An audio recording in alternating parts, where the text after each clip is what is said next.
Hey folks, welcome back to another video on the Decision Desk HQ YouTube channel. I'm Ryan Gest, Elections Data Fellow here at DDHQ, and as we usher in 2024, it's high time to delve into the gubernatorial elections for this cycle. In presidential years, there are typically 11 governorships up for grabs, and this time is no exception. 8 of these states are currently held by Republicans, and 7 are in states that went for Donald Trump in 2020, making for a predominantly red-leaning map. Now let's dive into each of these 11 races, starting alphabetically with the nation's first state. In President Biden's home state of Delaware, there will be an open competition for governor, as incumbent John Carney is term limited. Carney has already designated his chosen successor, however, in Lieutenant Governor Bethany Hall Long. In addition to her 2 terms as Lieutenant Governor, Hall Long spent 8 years in the Delaware State Senate and 6 years in the State House. Now the 60-year-old is aiming for the top job. Competing with her in the Democratic primary is Newcastle County Executive Matt Meyer, although there is some speculation that Attorney General Kathy Jennings could still jump in as well, despite the fact that she has not made any moves towards the candidacy. Meanwhile, perhaps the most incredible aspect of the Republican primary is that there actually isn't one, at least so far, since nobody's jumped into the race. That's an especially vivid illustration of just how bleak it has gotten for the Delaware GOP, which has not won a governor's race since 1988. Delaware does have one of the latest primaries in the nation, though. It's currently set for September 3rd of 2024, so there's plenty of time. But it should come as no surprise that Elections Daily rates the contest as safe Democrat. Moving over to the state of Indiana, the Hoosier State is home to a GOP primary between the Trump and establishment wings of the party. On the one side is U.S. Senator Mike Braun, who does have the support of Donald Trump, as well as Americans for Prosperity and the Club for Growth. On the other side is Lieutenant Governor Suzanne Crouch, who has got the backing of Representative Larry Bucshon, Representative Greg Pence, and a slew of state legislators. Now at this early juncture, Crouch is keeping up with Braun in the money race, though Braun still does have the inside track, given that he is the more conservative candidate with higher name ID. Among the other contenders running in this Republican contest are former IEDC President Eric Doden and former Attorney General Curtis Hill.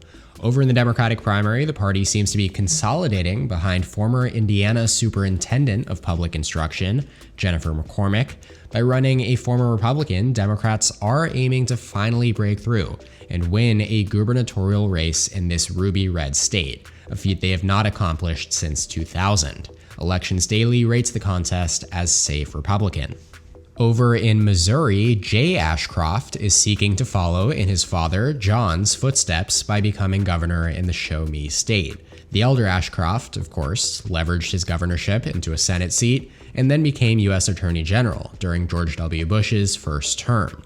The younger Ashcroft, meanwhile, is looking for his first step up as he finishes his second term as Missouri's Secretary of State.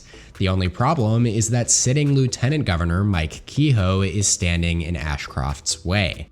Kehoe has received the endorsement of the Missouri Fraternal Order of Police, Firefighter Association, and several business associations. In his corner, though, Ashcroft does have the support of Missouri Right to Life and a healthy lead in most early polls. Yet, while the GOP primary is far from settled, Missouri Democrats appear to be putting all of their chips on State House Minority Leader Crystal Quade. Despite their unanimity, however, it remains highly unlikely that the Dems will be competitive in this increasingly Republican state.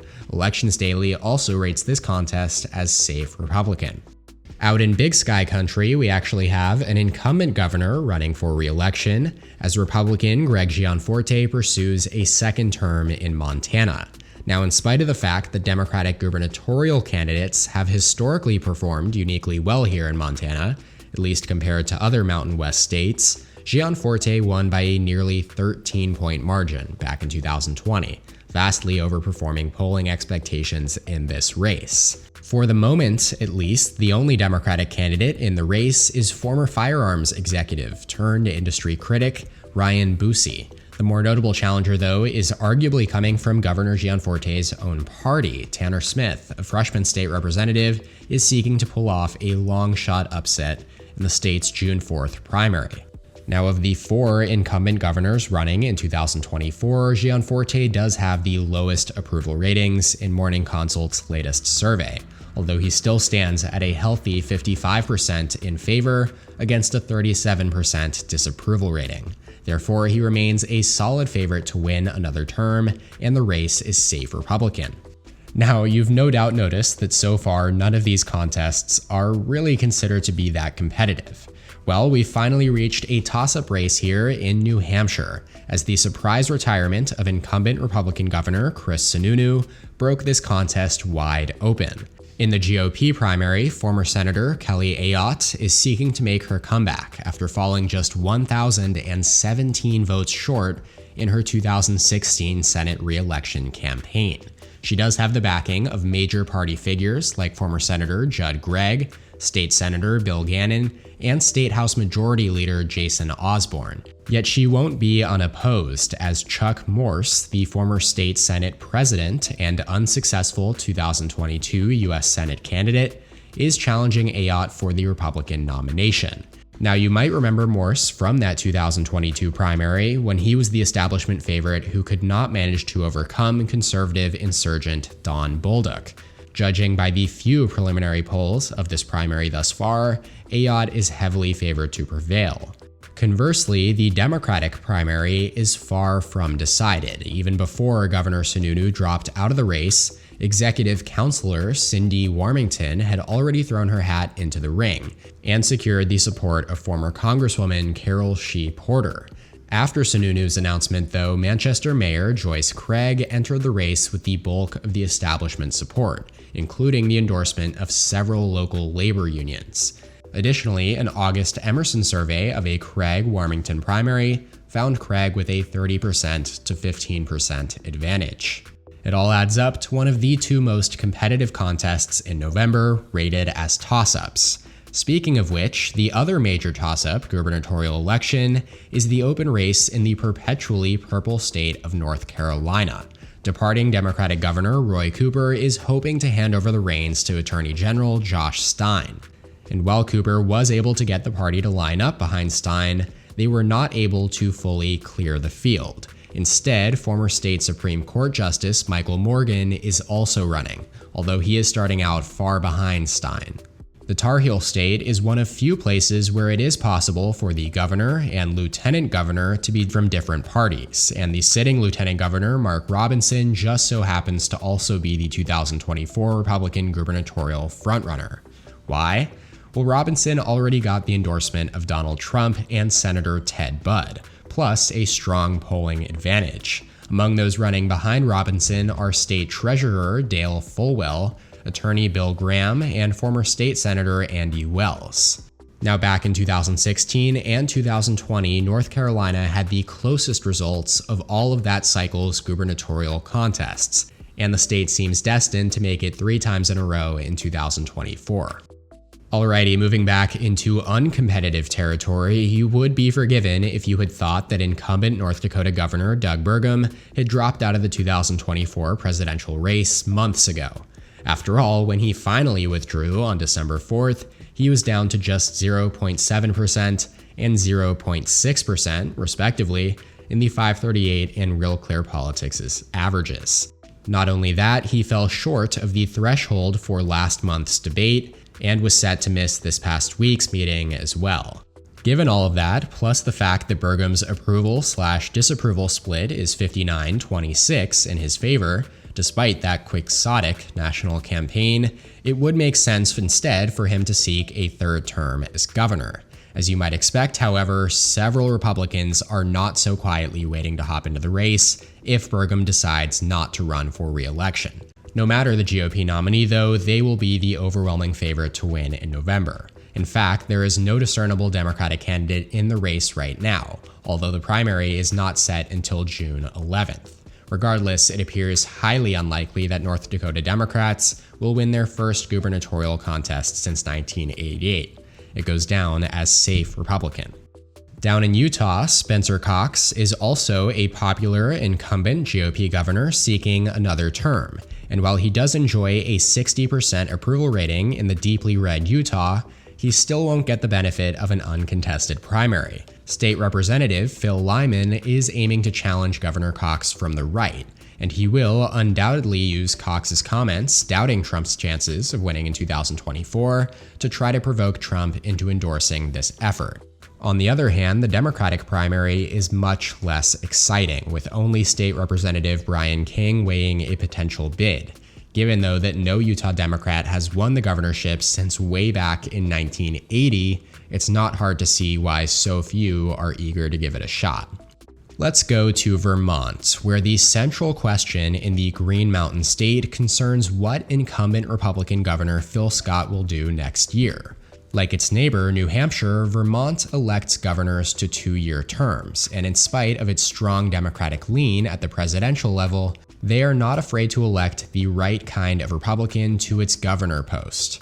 To that point, Governor Phil Scott enjoys the best approval rating of any governor in the entire country, an incredible 84%. As a result, Scott would be heavily favored to win if he ran again. Yet he has pledged to wait until spring to actually make a decision. Potential challengers then have to weigh their own considerations while also waiting for Scott. For the moment, 2 Democratic hopefuls, State Representative Caleb Elder and Burlington Mayor Myro Weinberger, are pondering whether to jump in.